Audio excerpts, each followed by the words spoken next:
nós podemos ver os animais também comunicam entre si, mas se calhar não têm a fluidez que nós, não é se calhar, não têm a fluidez que nós temos e não conseguem partilhar talvez conhecimento, porque uma coisa muito interessante é que, por exemplo, se o Afonso não souber fazer uma coisa, eu consigo explicar como é que se faz, e ele depois consegue fazer. Os animais isso não acontece. E uma coisa que eu até tenho pensado recentemente é que nós humanos, quando nós pensamos, podemos até aprender coisas enquanto estamos a pensar sozinhos. Gonçalo Raposo, estudante de doutoramento em Inteligência Artificial no Instituto Superior Técnico. Quando vou tipo no metro ou assim e vejo outras pessoas, penso, é estranho pensar que estas pessoas têm uma vida delas e têm uma história por trás delas que eu não imagino. Eles têm problemas com que têm que lidar e têm imensa coisa a correr ao mesmo tempo e eu não faço a mínima ideia. Afonso Raposo, estudante de doutoramento em Engenharia Biomédica no Instituto Superior Técnico.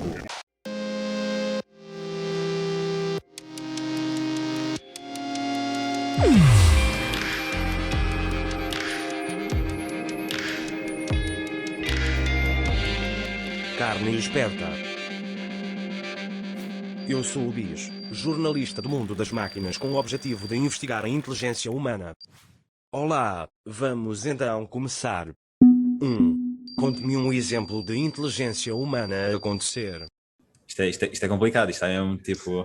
Ok, eu tenho uma resposta. Fixe, ok, agora gostava de O técnico. exemplo de inteligência humana a acontecer. Eu acho que o exemplo de inteligência humana a acontecer é a nossa linguagem. E isso vai de encontro ao que eu estou a trabalhar agora, que é esse mesmo aspecto, que é tentar recriar a linguagem. E eu estou a perceber que a linguagem é uma coisa mesmo muito complexa e mesmo muito difícil de recriar. No século XX surgiu o famoso teste de Turing e o objetivo era mesmo testar se uma máquina era inteligente. E a forma como iam fazer isso era falar com a máquina. Nesse caso era escrever, mas era, portanto, comunicar com a máquina. E portanto, esse teste iria servir para identificar inteligência humana. A característica que os humanos têm de conseguir comunicar uns com os outros, de partilhar pensamentos, partilhar ideias, partilhar conhecimento. Espera, atingir conhecimento? Ok. Pronto, o Gonçalo não tem muita inteligência porque ele tem dificuldade na linguagem.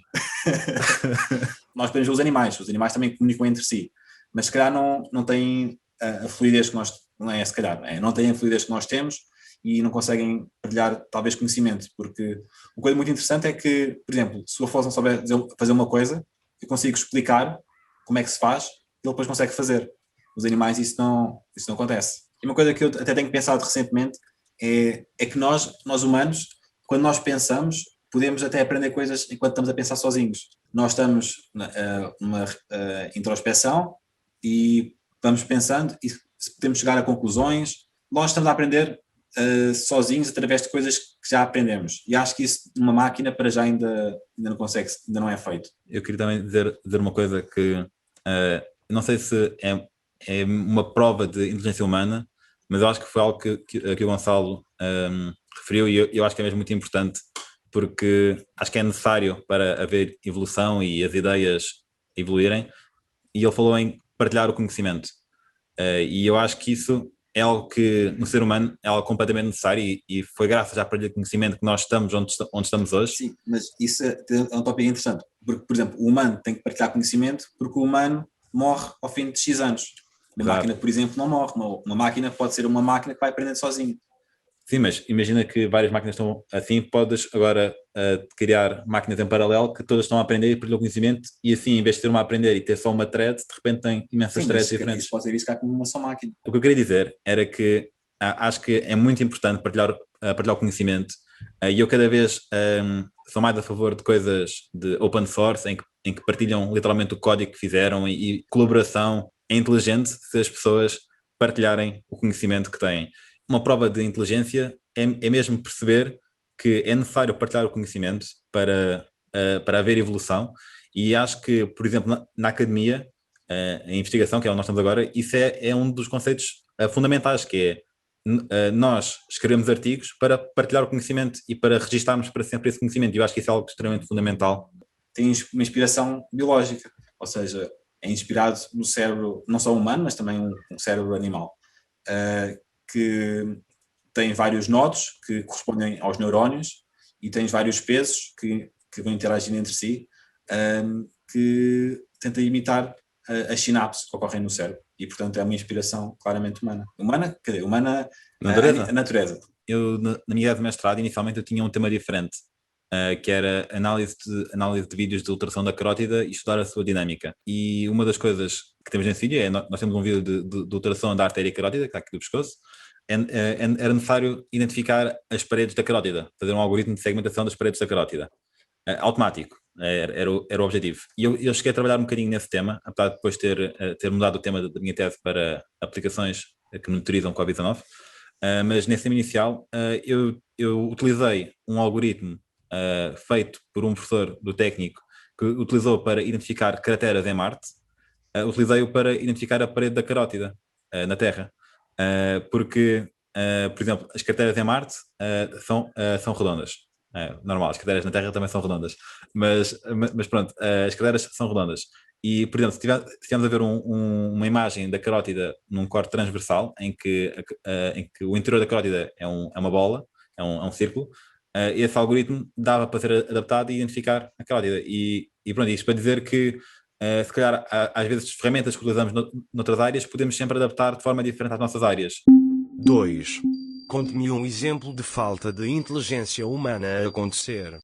Isto é muito mais fácil de responder. Um exemplo claro de falta de inteligência humana, desprezar a crise ambiental. Ou seja, eu nem sou muito ativista, mas eu consigo reconhecer que é um problema sério e que todos nós devíamos reconhecer. Se nós fizermos uma coisa, uma pessoa que veja de fora pode também ela própria ser levada a fazer o mesmo. Eu sou um exemplo disso, ou seja, eu acho que somente nós, nos países desenvolvidos, vivemos muito a nossa bolha, ou seja, nós temos uma vida boa, nós fazemos o nosso dia-a-dia, temos uma família boa, mas há que pensar que em toda a gente está nessa situação.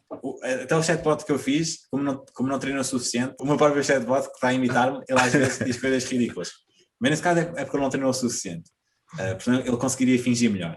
Mas uma coisa que se tem visto muito nos chatbots é o bias. Ou seja, nós vemos imensos... Quando pomos chatbot a treinar com a internet, já aconteceu várias vezes os chatbots tornarem-se agentes que discriminam raças, ou seja... Racistas. Sim, racistas. Eu acho que isso é um exemplo de falta de inteligência humana, porque ele de facto aprende com os humanos, e os humanos têm esse problema. 3. Definição de inteligência. O meu objetivo de vida, eu digo mesmo de vida, é tentar contribuir para recriar a inteligência computacionalmente. Se queremos chegar a esse objetivo, há que saber qual é que é o objetivo. E ainda é uma questão muito em aberto. Tem de ser algo que consiga aplicar os conhecimentos de uma forma geral. Eu acho que não é quem sabe mais ou quem é que é melhor numa coisa, mas a inteligência é mais o saber desenrascar, é o saber arranjar soluções para os problemas. 4.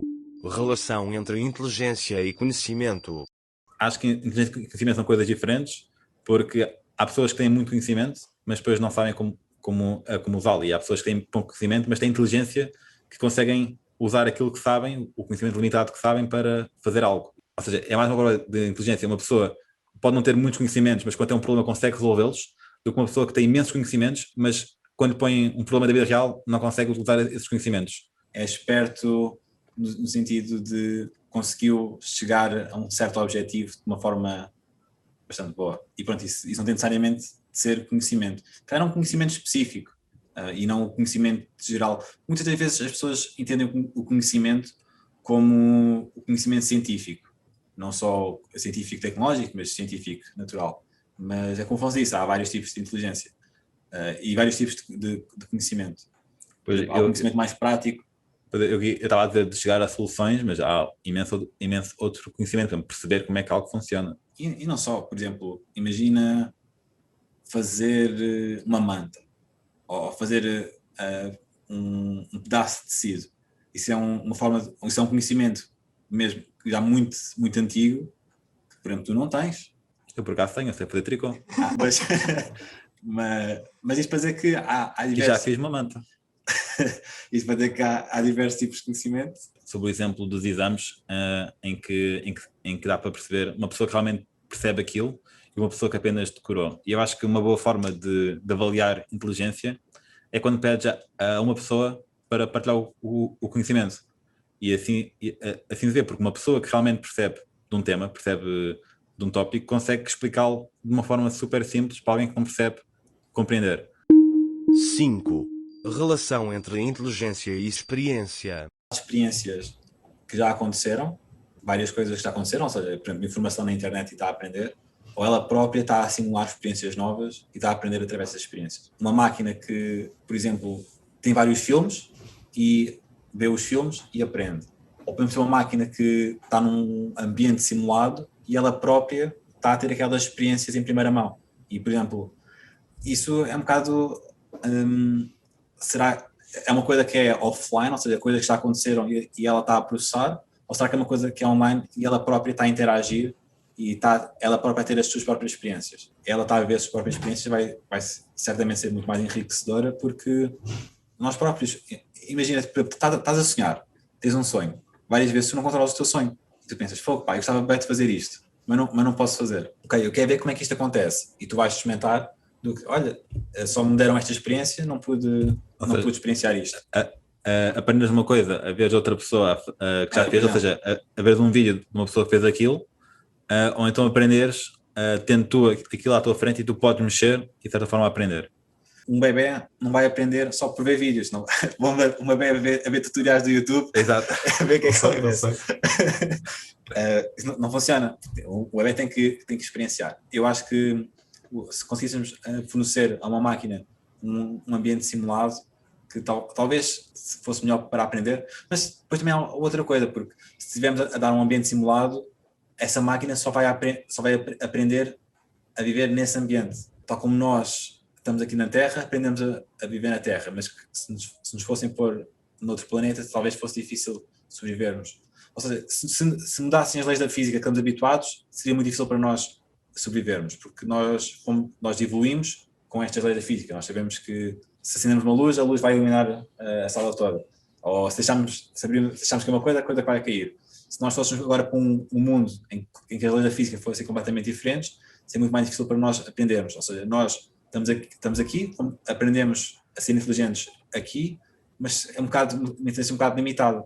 Mas eu queria dizer, por exemplo, eu costumo falar com pessoas mais novas no meu curso e assim, e dizer-lhes que às vezes não importa tanto a média que têm no curso, mas sim as experiências que vão ganhando ao longo do curso. E eu próprio tento ser um exemplo disso.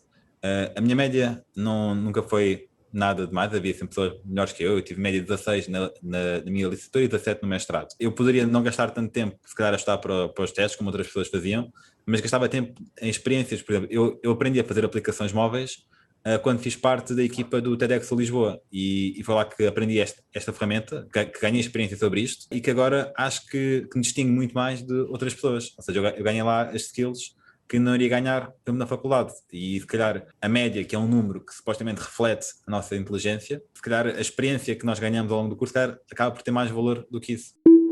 6. Relação entre inteligência e emoções.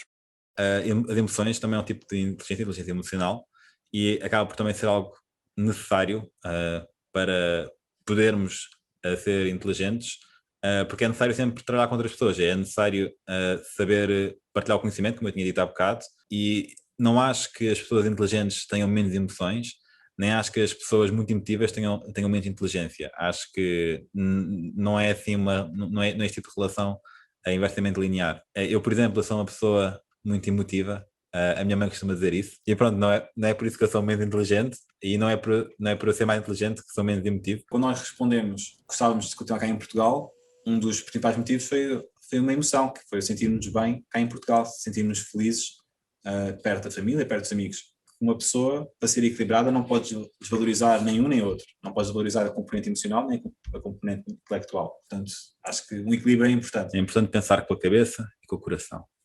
Bem dito. Não, é importante pensar com a cabeça e sentir com o coração. Exato. 7.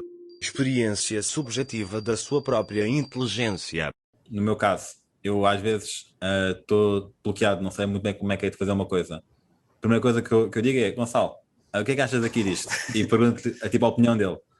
Porque mesmo nós sendo de áreas diferentes, às vezes conseguimos contribuir nos problemas um do outro. E depois, acho que muitas vezes uma noite bem dormida traz sempre soluções que nós nunca tínhamos imaginado e às vezes é necessário irmos dormir sobre o problema, depois no dia seguinte torna-se mais fácil descobrir uma solução. Um momento em que eu sinto que estou a ser bem inteligente, não é ser bem inteligente, mas que estou bastante focado e tentar ser inteligente é durante testes, provas, pode não ser só testes intelectuais, por exemplo, eu jogo badminton e mesmo quando estou numa competição é muito fixe ver como ficamos focados naquela atividade e não pensamos em mais nada, ficamos só a pensar naquilo.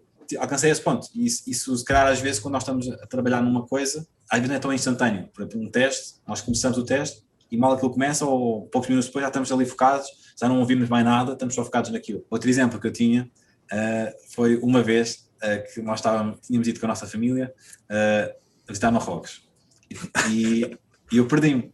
Nós estávamos numa visita guiada, estávamos a passar por umas ruelas e bastante apertadas, não se via quase ninguém, apenas para ver a arquitetura, como é que eram as casas, as cores.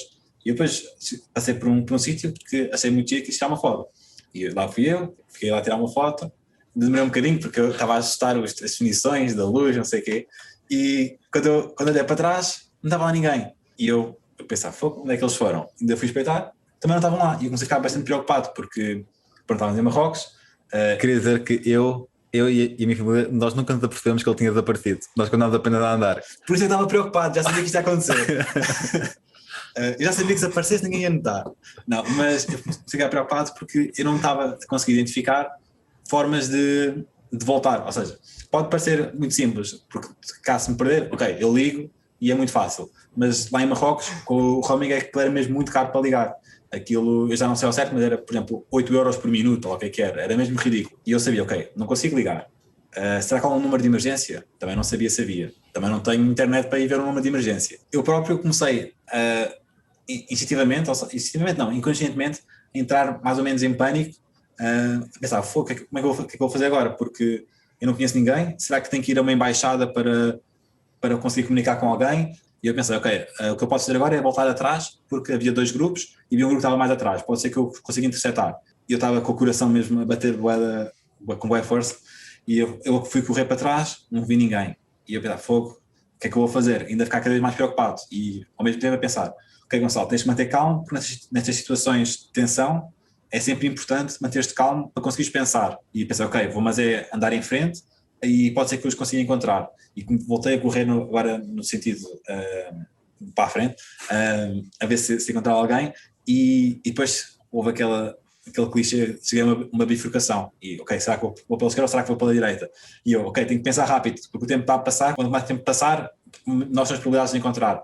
E ok, nós viemos pela direita, estávamos a descer, portanto vou pela esquerda, e fui pela esquerda, e depois não estava a ver ninguém, e eu já estava a ficar cada vez mais em pânico. Não falaste com alguém? Não perguntaste a ninguém? Não, eu estava prestes, havia depois um grupo de jovens, estava prestes a ir falar com eles, quando virei uma esquina e vi um grupo de turistas, pronto, o grupo onde eu estava. Mas pronto, isto para dizer que pronto, a minha tendência não foi congelar, mas talvez haja pessoas que nessa situação talvez congelassem. Eu acho que isto é um bom exemplo de mindfulness em que ele estava consciente do que é que estava a sentir naquela altura e conseguiu, de certa forma, controlar e lidar melhor com a situação porque estava consciente daquilo que estava a sentir e do que é que estava a passar. E eu queria dizer que eu estava muito bem com o grupo e de repente aparece o Gonçalo, bem cansado, tipo, e eu, então o que é que se passa? E eu, nem vais acreditar no que acabou de acontecer. E eu não fazia ideia que ele tinha perdido no meio de Marrocos. 8. O que faz os humanos inteligentes para lá dos outros animais? Acho que tocámos um bocado neste tópico, mas uma coisa que caracteriza os humanos é o nós conseguimos partilhar o conhecimento. Os animais, muitas das vezes, as coisas que eles sabem é algo que eles veem já no ADN deles, como se, por exemplo, há pouco tempo falámos das formigas. As formigas são seres vivos mesmo muito pequenos. O cérebro delas, de certeza, também não há de ser muito grande. Ou seja, sim, por exemplo, as fire ants da Amazónia, elas utilizam o corpo e juntam-se todas para, utilizando a tensão superficial da água, fazer uma barreira para a água não entrar nos formigueiros. E aprendi isto nos vídeos de formigas que nós às vezes vemos. Os animais, eles ou vêm já com certos conhecimentos já codificados no seu ADN, mas nós humanos conseguimos ler um livro e aprender. Ou estarmos, por exemplo, na cama à noite a pensar num problema que nos apareceu no exame e não sabemos resolver e depois lembramos como é que ele se faz e aprendemos uma coisa sem um estímulo exterior. Estamos apenas a pensar para nós próprios e eu não sei se os animais terão essa capacidade. 9. Contribuições inatas e contribuições adquiridas. Isso é uma coisa que até me incomoda um pouco. Às vezes quando uma pessoa faz um comentário de mas deves pensar que tipo, nem toda a gente é inteligente como tu. Várias pessoas dizem isso e eu não concordo com isso. Eu consigo identificar que há pessoas que têm mais predisposição para certas coisas, mas eu acho que nós humanos temos a capacidade de aprender e eu próprio, se eu cheguei aqui é porque também teve muito trabalho por trás. Se calhar tenho uma predisposição tal que não preciso tanto trabalho, mas também tive que aprender, eu também não nasci a saber, foram coisas que fui aprendendo. Ainda assim agora que temos internet, qualquer pessoa pode ir na internet e aprender qualquer coisa, acho que é mesmo muito fácil as pessoas aprenderem, portanto acho que não é inato, ou seja, mesmo o Afonso agora não, há uns tempos começou a aprender a desenhar. Muitas das vezes dizem que a parte artística ou se nasce ou não se nasce. Pronto, eu acho que é algo que se pratica e há pessoas que nascem claro, com mais jeito para a coisa e que se calhar é mais fácil, como o Gonçalo estava há bocado a dizer, que se calhar ele tem mais facilidade em certos temas, mas que acho que com prática se consegue chegar ao mesmo nível ou então a um nível próximo, por exemplo o cantar. Eu não canto, mas o cantar acaba por ser uma coisa que se vai praticando e o músculo das cordas vocais se vai melhorando. Há pessoas que nascem já com talento para cantar, mas é algo que com prática também se consegue desenvolver. Nós entramos na universidade a programar e por acaso, curiosamente, das piores notas que eu tive na universidade foi na primeira cadeira de programação. E agora é das coisas que eu mais gosto de fazer e agora vou para a informática. 10. Qual é a importância do corpo?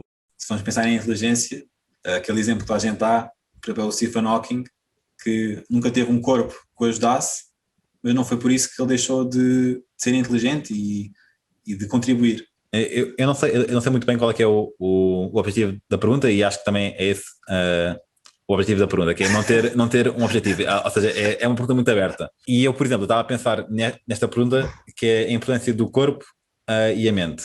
E eu acho que nesse aspecto vou mais para uma perspectiva mais do estilo do Renascimento, que é tão importante ter atenção com o corpo, também com a mente. O corpo é como se fosse só um vessel. Como se fosse só um veículo. Então achas que se tivesse a oportunidade de viver num mundo virtual só com o teu cérebro, ias para esse mundo? Claro, quando morresse. 11. Como é que eu percebo se alguém é inteligente e se não está a fingir? Isso é uma ótima pergunta. São todas ótimas perguntas. Estas perguntas são todas bem boas. Filosofia de secundário, Descartes. Eu penso, logo existe. Isso é uma coisa que eu na altura pensei bastante. Como é que nós conseguimos verificar que as outras pessoas estão a pensar?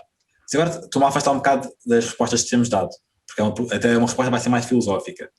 Eu sei que eu penso porque eu sou eu e eu estou a pensar, estou a experienciar as coisas, estou a ver, tal como tu ou como o Afonso, também vocês sabem, vocês próprios pensam, mas vocês não conseguem também confirmar que eu penso. Eu posso dizer, ok, eu estou a pensar, acredita em mim, mas eu também posso ter um programa no computador que diz, eu estou a pensar. Ou seja, é impossível nós termos a certeza que outra pessoa pensa. Eu no dia encontrei um caderno meu de 2015 ou assim, onde tinha escrito coisas tipo diário, e tinha lá uma coisa escrita que era um sonho que eu tinha tido, em que eu dizia que no sonho me sentia bué feliz e quando acordei do sonho tinha ficado triste porque aquilo afinal não era verdade. E isso é mesmo estranho como é que aquilo parece que é mesmo real, mas pronto, é apenas uma ilusão do nosso cérebro, mas acabamos por sentir realmente aquilo. Se tivéssemos uma máquina que talvez descobrisse algo novo ou que tivesse algo muito original que não tivesse sido feito e que nós depois mais tarde conseguíssemos reconhecer isso. Mas calhar nós próprios víamos aquilo e dizíamos, isto não faz sentido nenhum, isto não é nada inteligente. E nós, se calhar somos nós que não somos inteligentes, se calhar somos nós que não conseguimos identificar essa inteligência. 12. Qual o humano mais inteligente que conhece? Eu vou falar, se calhar, em termos mais intelectuais, não tanto de inteligência artística ou até mesmo emocional. Em termos intelectuais foram... Cara, não consigo escolher um. Eu vou escolher um e depois tu, se calhar, concordas com o outro. Okay. Um professor que nós tivemos chamado Paulo Lopes. Foi um professor que nós tivemos em Cálculo 2. Eu não o tive, mas eu ia às aulas dele. Só para- sim. Ele era tão bom que o Afonso ia às aulas. Sim, sim. Nós tivemos Cálculo 2 no mesmo semestre e o meu professor não era tão bom como este professor, então eu deixei de ir às minhas aulas e passei a ir às aulas deste professor, que era o professor do Gonçalo. Ele era muito inteligente no sentido em que, pronto, se calhar para nós, na altura que não sabíamos muitas coisas, matemática, se calhar parecia muito inteligente, mas eu lembro que na altura descobrimos que ele sabia aí, mais de 10 linguagens de programação, sabíamos que ele tinha escrito um livro, que ele compunha música, que ele fazia poesia. Eu de pessoa mais inteligente que conheço, se calhar até conheço outras, mas uma pessoa que eu cada vez admiro mais e que acho mesmo muito inteligente, aposto que o Gonçalo já sabe quem é que eu estou a falar. Eu sei. É o professor Hugo Silva, que foi meu orientador de mestrado e é meu orientador agora de doutoramento. Foi uma das pessoas que criou o tal dispositivo Bitalin. Tem imensa inteligência, ou seja, da parte intelectual, mas também da parte de saber interagir com as pessoas. Uma coisa que eu reparo muito quando ele fala comigo ou quando eu vejo a falar com outras pessoas é que se nós estamos a mostrar-lhe uma coisa e ele não concorda muito com uma coisa, ele em vez de apontar de forma direta, dizer ok, esta forma, a forma como tu fizeste não é correta, ele põe sempre aquilo de uma forma de se fizeste desta forma ou sugeria experimentar disto, ou seja, ele nunca força nada, mas tenta sempre ajudar, ou seja, ele tenta fazer com que tu percebas qual é que é a forma certa a fazer. Eu tenho que trabalhar com ele e tenho gostado mesmo muito de trabalhar com ele. E também outros colegas que eu tenho que também trabalham com ele, toda a gente partilha a mesma opinião. E eu às vezes até digo, quando for grande quero ser como o professor Hugo. Nós podíamos, se calhar, falar de pessoas talvez importantes a nível mundial, mas também é importante reconhecer que há pessoas que nós interagimos no nosso dia-a-dia que nós podemos reconhecer que eles são de facto muito inteligentes. Podem não ser as pessoas mais inteligentes do mundo, todas as XPTO que inventaram isto, inventaram aquilo, mas são pessoas que nós interagimos e que nos marcaram porque nós identificámos, ok, esta pessoa foi inteligente ou achamos esta pessoa inteligente nesta área. Que admiramos. 13.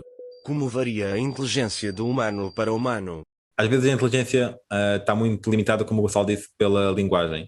E às vezes as pessoas podem ser, no caso de inteligência intelectual, não sei se é este o termo correto, mas pronto, às vezes podem saber muito, mas podem não conseguir expressar por palavras da forma correta. Às vezes uma pessoa pode fazer um comentário assim mais rude, ei, essa pessoa foi mesmo burra. Mas se calhar tipo, estamos a generalizar, se calhar a pessoa foi burra naquela situação, mas se calhar a pessoa é mesmo muito inteligente noutra área que nós nunca chegámos a experienciar. Excelente forma de virar as minhas palavras, gostei. Era isso que eu queria dizer desde o início. Eu acho que o Gonçalo é melhor em conceitos teóricos e do fundamento das coisas, e eu sou melhor na parte de desenrascar, de fazer as coisas, de fazer acontecer. Nós no secundário tínhamos notas parecidas, depois à medida que o secundário ia chegando ao fim, o Gonçalo foi tirando notas melhores, mas sempre notas muito parecidas, e depois na faculdade o Gonçalo continua a tirar notas muito boas e eu desci um bocadinho, para tipo 6 e assim, mas eu não perdi a Marrocos. Mas pronto, eu não considero que o Gonçalo é menos inteligente que eu, e eu espero que ele não considere que eu sou menos inteligente que ele. Somos parecidos intelectualmente, mas depois em termos de personalidade, somos mesmo muito diferentes. E claro que isso vai influenciar como é que nós reagimos com uma pessoa. Mas sim, por exemplo, se quiserem ver um filme e chorar, calhar com a voz é mais fácil, não sei. Não é que eu também tenho sentimentos. Eu também tenho filmes que choram, não é? E também dizer que uma coisa também engraçada é que nós como crescemos juntos e como vimos sempre os mesmos filmes, as mesmas séries, tivemos os mesmos professores, tivemos o mesmo grupo de amigos, acabamos por também às vezes pensar de forma muito semelhante e às vezes é engraçado ver o quão semelhante às vezes pensamos, mas também o quão diferente às vezes pensamos, porque é engraçado, nós às vezes olhamos para uma coisa e dizemos a mesma coisa ao mesmo tempo, o que é muito engraçado. Sim, não é porque nós comunicamos um com o outro mentalmente. Não, isso não acontece, isso é mito. É só porque, pronto, nós crescemos da mesma forma, aprendemos as mesmas coisas, temos os mesmos interesses, os mesmos gostos, e depois o nosso cérebro acaba por pensar da mesma forma às vezes. Sim, mas depois também é curioso ver como é que ele também se distingue um do outro e pensamos de forma diferente. 14. Como é que um humano pode aumentar a inteligência? Uma coisa que eu acho que é importante é ler. Eu leio bastantes coisas científicas, mas acho que falta mais um pouco aquela leitura recreacional e acho que mesmo isso é importante para nós aumentarmos a nossa inteligência. Não sei, a vida é tão curta que nós precisamos de viver outras vidas e muitas vezes a forma de fazer isso é através de livros. E é ok que filmes, também podemos fazer isso, filmes, podcasts, audiobooks e assim. Mas eu acho que ler é uma forma bem boa de aprender. Desde que somos pequenos que vamos aprendendo coisas no YouTube. O Afonso aprendeu a tocar guitarra e eu aprendi a tocar piano. O Afonso aprendeu melhor guitarra do que eu aprendi piano. Não, acho que tu sabes bem piano. Não, mas eu não sei qual, tipo, tu Não sabes. sei quase nada de guitarra. O que faz o ser humano tornar-se mais inteligente é mesmo a curiosidade, nós queremos saber mais, ou queremos aprender. Isso para nós foi algo que sempre jogou a nosso favor, porque nós sempre fomos pessoas mesmo muito curiosas, desde pequenos. Passávamos as tardes inteiras no sétimo ano a fazer experiências em casa, de explodir coisas, de colocar cabos na tomada elétrica, de mandar abaixo o quadro elétrico, que a nossa mãe teve que ir falar com a nossa professora de Fisicoquímica para ela nos explicar os perigos das experiências que estávamos a fazer. Eu não lembrava disso. Não lembravas, mas agora lembras-te, claro que eu disse. Nós, à medida que vamos percorrendo o nosso percurso académico, no início aprendemos sempre com o professor e depois temos tipo o livro que seguimos, e à medida que vamos evoluindo, ou seja, na faculdade se calhar já não usamos tanto um livro, ou seja, já não há um livro que reúne todos os conhecimentos, temos que ir nós buscar diferentes fontes. Depois no mestrado começamos se calhar a desenvolver nós as nossas ferramentas, as nossas coisas, as nossas teses, e depois, por exemplo, o doutoramento somos nós que escrevemos o livro. Isto era uma coisa que eu tinha visto, mas pronto, é engraçado ver que à medida que nós vamos evoluindo, vamos passando de sermos nós a aprender as coisas, sermos nós a partilhar aquilo que aprendemos e a descobrir mais e partilhar sempre esse conhecimento. Sim, o irmão gêmeo, primeiro um fator muito importante do irmão gêmeo é termos sempre um amigo, e acho que o ser humano precisa ter amigos e precisa de viver em comunidade, e acho que muitas das vezes quando não há um equilíbrio emocional, depois também não dá para evoluir em termos de inteligência. Portanto, essa estabilidade é boa para nos sentirmos bem, para depois podermos ter outras coisas. É mesmo muito bom para aprender. E aquela competição saudável também. 15. O que ainda o irrita na inteligência artificial? As redes neuronais e o deep learning está na moda agora, mas uma coisa que me irrita disso é que eles estão a aprender a partir de imensos dados, e eles aprendem a reproduzir esses dados. Eles não estão de facto a aprender coisas novas. Quando nós falamos, o falar parece ser uma coisa bem fácil, que sai naturalmente. Nós comunicamos e para nós é mesmo muito fácil, vai-nos saindo, nós às vezes nem temos que pensar, mas irrita-me num chatbot porque ele às vezes diz coisas ridículas que não fazem sentido nenhum, e eu fico a pensar, como é que não consegues dizer isto? Tipo, isto é uma coisa tão básica, como é que não consegues dar esta resposta? Mas depois percebam, ok, se calhar a linguagem não é algo tão simples. O que me irrita é a minha Google Assistant. Por exemplo, no dia eu queria marcar um evento, eu disse em inglês, marca um evento neste dia, a esta hora, com o título X. E ela não percebeu aquilo, e depois eu tive de dizer, marca um evento, e ela, está bem, qual é o título? E eu tive de dizer os passos tipo os passos individuais, e isso irritou-me bastante, porque... Eu estava a dizer, tipo, para nós a linguagem é algo que sai naturalmente e que parece algo muito fácil, mas depois é irritante quando temos um chatbot ou um agente que não consegue entender uma coisa que para nós é fácil, mas que de facto é algo mesmo muito complexo. Também quero dizer que isto é tudo first world problems. Isto não me custa nada estar a dizer à minha assistente passo a passo como é que ela tem que marcar as minhas reuniões, a minha assistente virtual. 16. Impacto positivo da inteligência artificial. Por exemplo, um impacto que eu gosto muito é no YouTube as recomendações dos vídeos, aquilo sabe sempre o que é que eu quero ver, então assim eu tenho sempre vídeos bons para ver, mas isto é algo assim mais para proveito próprio. Por exemplo, a biomédica, a inteligência artificial permite às vezes detectar coisas numa imagem de ressonância magnética, por exemplo, que se calhar o ser humano não iria conseguir reparar naquele padrão ou uma coisa assim, e que a inteligência artificial é capaz de reparar naquilo. Agora estava-me a lembrar, por exemplo, os carros autónomos ou que travam automaticamente quando vem um objeto à frente. Eles fazem a detecção da pessoa e reagem de forma muito mais rápida que um ser humano alguma vez conseguiria reagir. Basta pensarmos em várias tarefas que o humano faça, que sejam especializadas, quase certeza que podemos pôr um programa de inteligência artificial que consegue ser muito mais rápido e ser muito melhor no sentido de precisão. Eu vou só acender a luz do quarto aqui na minha Google Assistant. Ok, Google, lights on. Ok. Tá bom. Ok, Google, set the lights to white. Ok, está melhor assim. Então um exemplo em que a inteligência artificial ajudou o Afonso. Exato. Teve que se levantar. 17. Impacto negativo da inteligência artificial. Um problema que tem agora surgido são os deepfakes. Eu não sei se explica o que é um deepfake. Pronto, o deepfake, há bocado eu estava a falar, e já temos vindo a falar, de usar algoritmos de inteligência artificial para gerar imagens ou vídeos que imitam uma certa pessoa. Neste caso estamos a falar de imitar-me a mim, ou seja, eu fazer um chatbot que se passava por mim, mas em vez de ser texto, podemos de facto ter um vídeo ou ter a minha cara estar a falar algo que eu nunca disse. E isso são os deepfakes. E se pensarmos em posições de poder, se tivermos mensagens falsificadas, ou seja, mesmo, por exemplo, ter um vídeo de uma declaração que um presidente nunca disse. Isso pode de facto ser mesmo muito prejudicial. Uma mensagem de António Costa a dizer que vamos já desconfinar e as pessoas vão todas para a rua. E depois de facto não é para desconfinar. Pode ser mesmo muito prejudicial. Próxima pergunta. 18. Inteligência natural e artificial em 2050. Nós agora estamos a evoluir muito mais rápido do que evoluímos antes. Sim, é verdade. Ou seja, nós no início, para a história, demorámos milhares de anos até aprendermos a usar o fogo bem e agora, em poucos anos, desenvolvemos computadores Cada vez mais pequenos e super bons, em décadas. Então é mesmo, sim. cada vez estamos a evoluir mais rápido também. A ideia que o Elon Musk está agora a tentar fazer com o Neuralink tivesse mais desenvolvida, que eu lembro-me que tinha visto... O Neuralink é um dispositivo que o Elon Musk está agora a desenvolver, cujo objetivo é conseguir ler o nosso cérebro e também, de certa forma, controlar esse dispositivo. Ou seja, era tornarmos mais um cyborg em que tínhamos um computador ligado ao nosso cérebro que aumentava as nossas capacidades de processamento.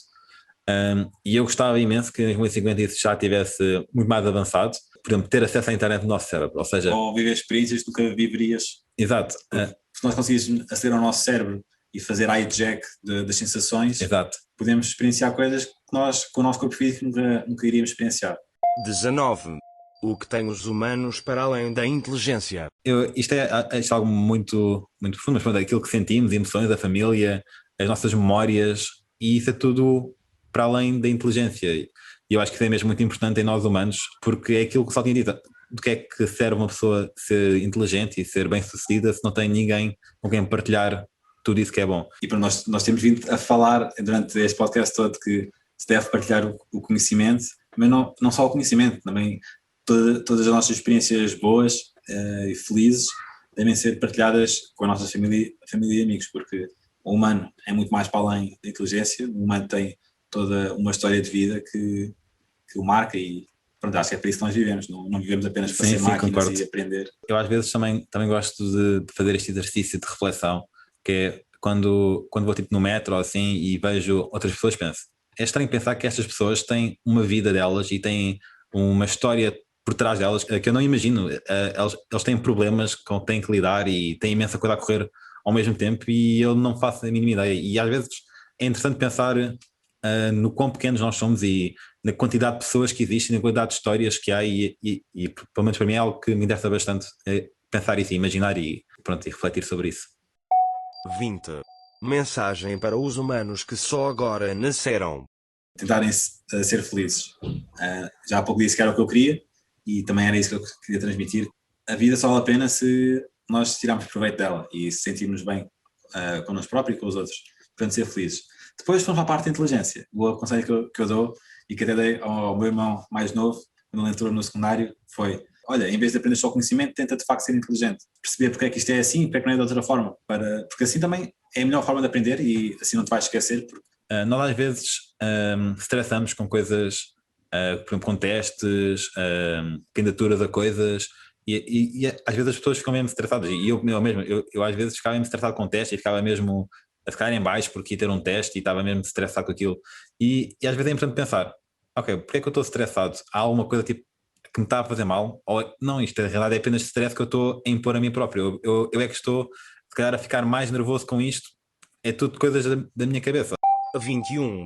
O que me recomenda para vos perceber melhor? Um grande problema das máquinas hoje em dia que percebem a linguagem é que percebem muito bem a linguagem inglesa, mas depois quando vão para o português corre muito a mal. Mas agora um conselho que eu possa dar...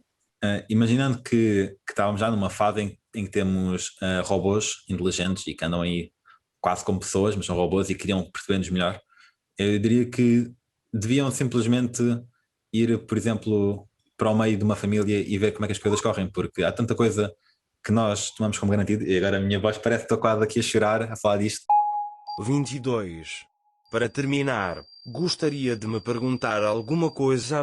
Agora é o nosso momento. É o momento de brilhar. Time to shine. Também vou fazer a pergunta clichê da Hitchhiker's Guide to the Galaxy. Qual é a resposta à vida, ao universo e a tudo? É impossível para um homem aprender aquilo que ele acha que já sabe. Epiteto. Não, espera que ele dissesse 42. Ainda mais clichê. És feliz? Era isso que eu estava a pensar. Eu estava a tentar pensar essa pergunta. És feliz? Ok, pronto. Essa aí pode ser a minha pergunta. És feliz? Mesmo depois de serem respondidas todas as questões científicas possíveis, os problemas da vida permanecem completamente intactos. Ludwig Wittgenstein. Terminei as perguntas. Muito obrigado.